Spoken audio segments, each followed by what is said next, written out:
दोस्तों, आज की कहानी है। बेटा, तेरे शहर में सब कुछ मिलता है, पर माता पिता का प्यार और परवाह नहीं मिलेगी। दोस्तों, कहानी शुरू करने से पहले अगर आपने हमारे चैनल को अभी तक सब्सक्राइब नहीं किया हो तो कर लीजिए, ताकि आपके पास पहुंचे हर नया वीडियो। बेटा, सब कुछ रख तो लिया, कुछ छूट तो नहीं गया? गीता जी ने भारी मन से पूछा और अपने आंसू छुपा लिए। हाँ मम्मी, सब कुछ रख लिया है, आप फिक्र मत कीजिए। फिर कोई सामान छूट भी गया तो बाहर से नया खरीद लूंगा। वैसे भी हमारे शहर में इस शहर से अच्छी कई सारी दुकानें हैं, वहाँ तो किसी चीज़ की कोई कमी नहीं है। रात को ऑर्डर करो तो सुबह सामान दरवाजे के बाहर आ जाता है। नमन ने लापरवाही से कहा। वह अपनी ही धुन में मगन था। बूढ़ी माँ के आंसू और पिता की बेबसी उसे नजर नहीं आ रही थी। इस बार भी तू बहू और बिट्टू को नहीं लाया, अगली बार जरूर लेकर के आना।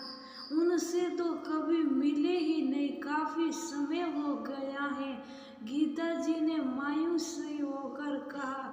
अरे मम्मी, दोनों यहाँ आकर क्या करेंगे? फिर यहाँ पर कुछ सुविधाएं भी तो नहीं है। बिट्टू तो अभी छोटा सा है, यहाँ आकर परेशान हो जाएगा। लेकिन बेटा, हम दादी दादा बन गए हैं, हमारा भी मन करता है अपने पोते को गोद में खिलाए। गीता जी ने कहा। दादी दादा का प्यार वो क्या होता है? मैं तो कभी अपने दादी दादा के पास नहीं गया, ना ही वो लोग कभी घर पर आए, तो क्या फर्क पड़ता है? गीता जी और कमल जी को जैसे समय ने करारा साटा मार दिया हो। दोनों जड़वंत हो गए। नमन ने सामान उठाया और वो चला गया। गीता जी और कमल जी की बूढ़ी आंखें उसे देर तक जाते हुए देखते रहे। तभी सब्जी वाले ने आवाज दी। अम्मा, सब्जी ले लो, ताजा लाया हूँ, अभी खेत से तोड़ी है। गीता जी की तंद्रा टूटी और उन्होंने सब्जियां खरीद ली। वह खाने की तैयारी में लग गई। आलू टमाटर की सब्जी बेटे को बहुत पसंद थी। वह नहीं होता था तो उसकी याद में गीता जी की आंखें गीली हो जाती थी। आखिर नमन उनकी एकमात्र औलाद थी। उसे नहीं पता था कि वो यहाँ एक तड़पती माँ और बेबस पिता को अकेले छोड़कर जा रहा है। उसके शहर में सब कुछ मिलता है, पर माता पिता का प्यार और परवाह नहीं मिलेगी। नमन की परवरिश में उन्होंने कभी कोई कमी नहीं छोड़ी थी। गीता जी खुद नौकरी करती थी और अपने बच्चे के लिए हर महंगे से महंगा खिलौना लेकर आती थी। स्कूल में जब नमन था तो उसके पास सभी तरह के वीडियो गेम्स की भरमार थी। उसके सहपाठी भी उससे कहा करते थे कि तू कितनी किस्मत वाला है, तेरे तो मम्मी पापा दोनों ही कमाते हैं और तुझे अपने भाई बहन से भी किसी चीज के बंटवारा नहीं करना पड़ता है। ये सुनकर वो भी घमंड से भर जाता था। इकलौता होने की वजह से उसकी हर इच्छा पूरी की जाती थी। इसी कारण वो काफी जिद्दी और लापरवाह हो गया था। दोनों माता पिता के प्यार और पैसे ने उसे बिगाड़ कर रख दिया था। पढ़ाई में वो होशियार था और इसीलिए उसका शहर के नामी गिरामी कॉलेज में एडमिशन हो गया था। परिवार से बस यही संस्कार मिले थे कि तुझे अपने मम्मी पापा से भी आगे बढ़ना है और पैसा कमाना है, बड़ा आदमी बनना है। कॉलेज की पढ़ाई पूरी होते ही उसकी कंपनी में नौकरी लग गई और वह अमेरिका चला गया। उसके जाने के बाद गीता जी को एहसास हुआ कि वो ने जीवन में क्या खोया है। इधर गीता जी और उनके पति दोनों रिटायर हो गए थे नौकरी करने की वजह से, और करियर बनाने की वजह से उन दोनों ने देर से शादी की थी और इसी वजह से नमन भी देरी से हुआ था। अब दोनों की उम्र ढलने लगी थी पर दोनों घर में अकेले हो गए थे।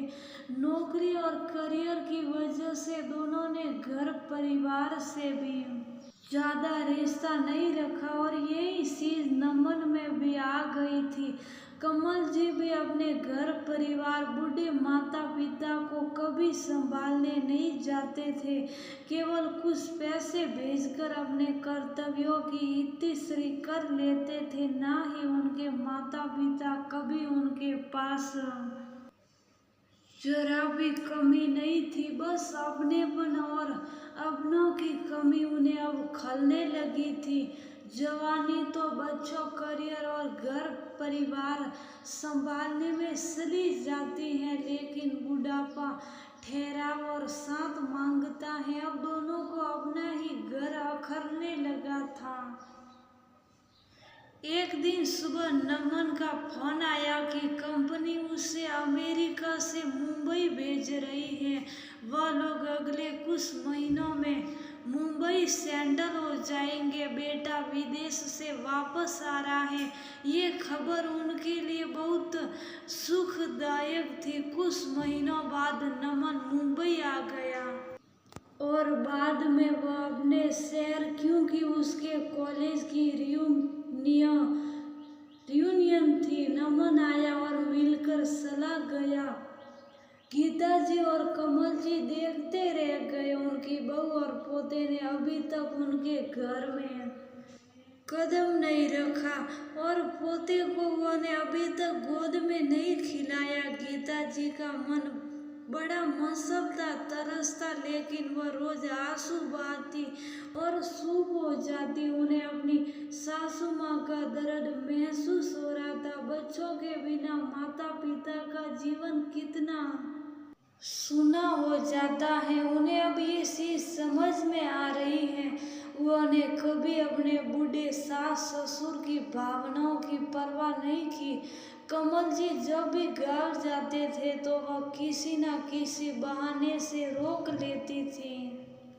आखिर उनके सास ससुर चल बसे। अब उन्हें यही लगता था कि उनके सास ससुर की आह ही उन्हें लगी है।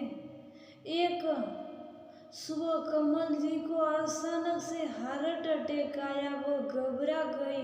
उन्होंने बेटे को फोन लगाया पर वह कंपनी के काम से दूसरे देश गया हुआ था। उन्होंने अकेले ही कमल जी को संभाला और नमन विदेश से आने के बाद भी उनसे मिलने नहीं आया। गीता जी और कमल जी को कभी नमन ने अपने घर भी नहीं बुलाया। बस वो फोन पर ही समाचार लेता रहता था। इसी तरह समय निकलता गया। बिट्टू अब बड़ा हो गया था और नमन की पत्नी की कैंसर से मृत्यु हो गई थी। बिट्टू भी बाहर विदेश पढ़ने चला गया। नमन अब अकेला रह गया था। उसे अपने घर और माता पिता की याद सताने लगी। अचानक आए बिट्टू के एक फोन से नमन का दिल धक रह गया। पापा, मैंने यहाँ मैरी से शादी करके यहाँ की नागरिकता ले ली है और अब कभी मेरी घर वापसी नहीं होगी। ये सुनकर नमन आज अपने आप को अकेला महसूस करने लगा। उसने एक निर्णय लिया और अपनी तमाम जायदाद बेचकर कुछ हिस्सा अपने पास रखा और कुछ वृद्धा आश्रम में दान कर दिया। गीता जी अब काफी बुजुर्ग हो गई थी। कमल जी भी बिस्तर पर रहने लगे थे। फोन की घंटी बजती है। हाँ बेटा, नमन खुश रहो ने कांपती आवाज में कहा। मम्मी, मैं वापस घर आ रहा हूँ। आप दोनों को और अकेला ही वापस आ रहा हूँ। आप दोनों के साथ हमेशा रहूँगा। मुझे इन दिनों समझ में आ गया है, माता पिता ही सगे होते और हमेशा बच्चों को वो ही सहारा देते हैं। मैं अब आप दोनों को छोड़कर कहीं वापस नहीं जाऊंगा। मैं घर वापसी कर रहा हूँ। मैं अपने घर आ रहा हूँ। आप मेरे लिए आलू टमाटर की वो ही चटपटी सब्जी बनाकर रखना। गीता जी को विश्वास नहीं हुआ। उन्होंने ये खुशखबरी कमल जी को सुनाई। खुशी के मारे कमल जी के दोबारा से हार्ट अटैक आ गया। गीता जी को भी सदमा लग गया। अगली सुबह देर तक घर की घंटी बजती रही, लेकिन अंदर से किसी ने दरवाजा नहीं खोला। नमन ने कई फोन भी कर दिए। मजबूर होकर घर का दरवाजा तोड़ा गया। कमल जी बिस्तर पर और गीता जी जमीन पर लेटी थी। पति के गम में उनके भी प्राण निकल गए थे। नमन को जैसे दोनों कह रहे थे कि बेटा तूने घर वापसी में बहुत देर कर दी।